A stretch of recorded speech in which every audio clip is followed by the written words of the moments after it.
This video is part 13 in our series on nerve entrapments. The topic of this video will be an entrapment of the ulnar nerve. In this video, I cover the following: the function of the nerve, common locations of nerve entrapments, why this nerve entrapment occurs, clinical signs of this nerve entrapment, and lastly, how to effectively treat this nerve entrapment using both manual and instrument-based treatment methods. For those of you that don't know me, my name is Dr. Matt Maggio. I am a soft tissue injury treatment expert, specifically for neck, shoulder, elbow, and wrist pain. My focus is on finding and fixing scar tissue and then reducing inflammation from chronic injuries without the use of drugs, injections, or surgeries, which does lead to a significant increase in overall functioning, flexibility, and long lasting pain relief. I am also the creator of the Peak Method and the founder of the soft tissue treatment revolution, where we teach self-employed and overworked massage therapists a better treatment system that will allow you to cut your treatment times by at least 50% so you can stay healthy, avoid that dreaded burnout, and help a hell of a lot more people get out of pain. All right, nerve entrapments part 13. This is going to be the last video in this series. If you have not watched any of the other ones in the video series and you want to watch them, I'll link them up top here if you're watching it on YouTube. Anywhere else, I will include in the description below. But let's get right into it. A nerve entrapment of the ulnar nerve. So what is the function of the ulnar nerve? It has two functions. The first is a motor function. It helps control the flexor carpi, can't even talk, flexor carpi ulnaris, and half of the flexor digitorum profundus. They're muscles that are very deep in the medial part of the forearm. It also provides sensory function. The ulnar nerve transmits electrical signals to muscles in the forearm and hand. The ulnar nerve is also responsible for sensation in the fourth and fifth fingers, the ring and the little fingers, on the hand part of the palm, and on the underside of the forearm. So a lot in through here as well. So it's one of those mixed nerves. Again, it's both motor and sensory. So where does it get stuck? The first area it gets stuck is up in between the nerve roots, between the middle and posterior scalene. It gets caught in the C8 to T1. That is what controls the ulnar nerve and branches into the ulnar nerve. A lot of times people say to me, but there is no C8 vertebrae. I've covered this on other videos. There isn't a C8 vertebrae, but there is a C8 nerve that goes in between C7 and T1. The next area where it does get caught is on the brachial cords at the subscapularis. If we're looking at it on the elbow, on the armpit, it's going to be more down on the lower portion of there because the ulnar nerve is going to come out through here as well. The next place it will get caught is in the flexor carpi ulnaris, a little bit higher up here in the medial part of the elbow, right before it comes around to the middle part of the elbow. Next place it does get caught is all through this big muscle down there through the arm called the flexor carpi ulnaris, all through the medial part of the forearm. And then the last part it gets caught is right in here between the fourth and the fifth finger. There's a tunnel in there called the tunnel of Guillain. So there's a lot of places where this ulnar nerve can get caught. So why does it get stuck? Number one is just poor and sustained posture. Scar tissue starts to form inside and around the nerve. This happens a lot of people that overuse things. Maybe they're working at a computer a lot. Maybe they're really aggressive in their workouts. They do manual labor, things like that. What happens is the muscles don't get enough blood flow. They don't get enough oxygen. It sends a signal to the brain that there's damage there. The body starts to lay down immature collagen fibers that eventually becomes that scar tissue. It's like glue that gets inside the muscle. The first thing it does is makes the muscle less flexible. Then it makes it weaker. Over time, that scar tissue gets bigger and bigger. When it gets bigger and bigger, eventually it does get stuck to the nerve and presents with things like numbness, aching, burning, and tension. Can also repetitive use, overusing it all the time.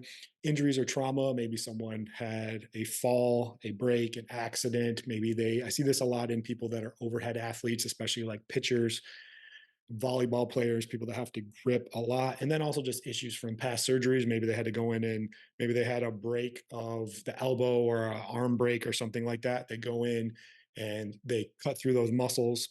In turn, that scar tissue forms even more, and then eventually that nerve gets caught as well.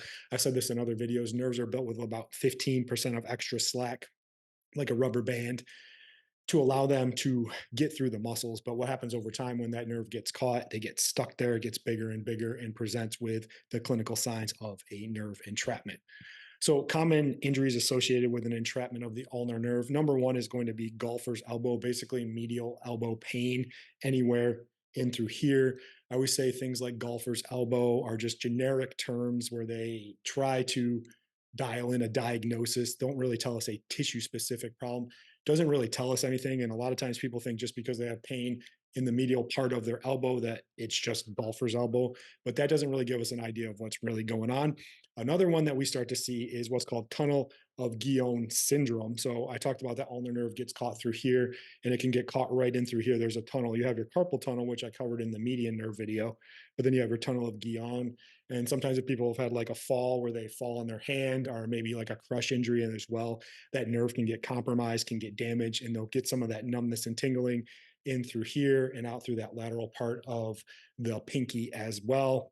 Next one is just ulnar nerve palsy. Basically, that just means the nerve is getting caught somewhere and it doesn't function correctly. Like they said, and I said earlier, the function of the nerve is both motor and sensory. So if the nerve is caught, there's going to be some motor problems as well, where the arm can't flex how it's supposed to, and it could get caught anywhere, all the way up from the neck, all the way down. And then last one is just pain, numbness, or weakness in the forearm, the medial part of the forearm there, the wrist, the fingers, and especially the fourth and fifth finger. A lot of people that have this entrapment, a lot of times will have some tingling that starts like right in through here, and then it works its way up to the medial part of the elbow and wraps around there as well. It's usually one of the first signs that that nerve is getting compromised, usually somewhere higher up in the neck or in the shoulder or the armpit and the elbow. Usually not as much a problem down here. This is usually the effect, not the true cause. So how to effectively treat it? First is we want to get and start up top. A lot of things, like I always say, when we're trying to decide where we want to start with a nerve entrapment, we don't want to treat everything on the one visit alone because we don't know where it's getting caught. We want to treat a couple things at a time and see where it goes. So my rule is if there's no trauma to the elbow or down in the wrist, I like to start up higher. So the first place I start is at the nerve roots at the scalenes. I'll go in and get the C8 nerve root and I'll get the T1 nerve root. Sometimes, and there's some differentiation in people that might have a C7 nerve root that contributes to some of the ulnar nerve function. I'll check it as well just to be sure. I've covered how to treat the scalenes in other videos. Next one I'm going to treat is at the brachial cords at the subscapularis. And like I talked about, it sits down on the inferior medial part of that brachial cord. So when I'm treating it, I actually bring the shoulder back into extension, and then I also bring it into abduction as well to really get that to open up. You want to be really careful when you're treating that area.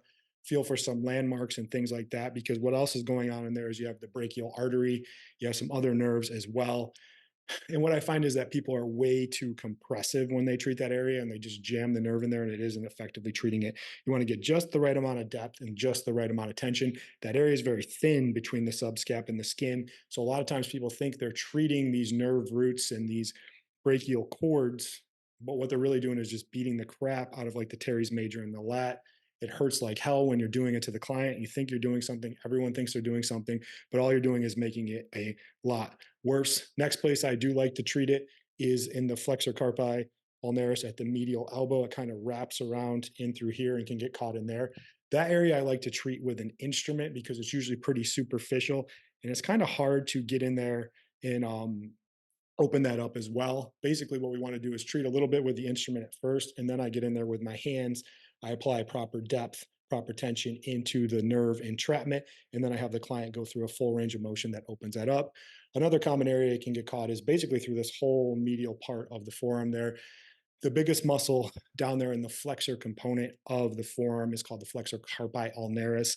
And I usually just instrument work all through there because it's very superficial. It's easy to get to. There's not a lot of blood vessels, not a lot of bone. It's more of an effective treatment than just with my hands, because if I'm going in with my hands and checking everything, I got to check a lot of areas. The instrument actually gives me some grit and some feedback to know where that nerve entrapment is, so I know right where to go. And then the last part that I treat is right down there in the tunnel of Guillain.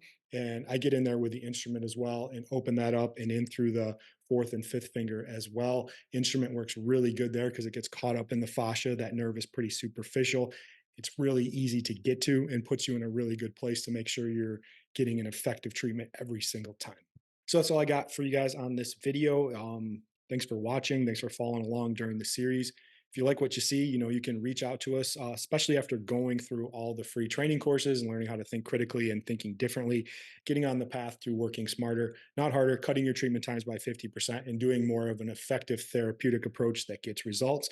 You can reach out to us to see if any of our in-depth training courses would be worth investing in. We are approved for continuing education credits in massage therapy.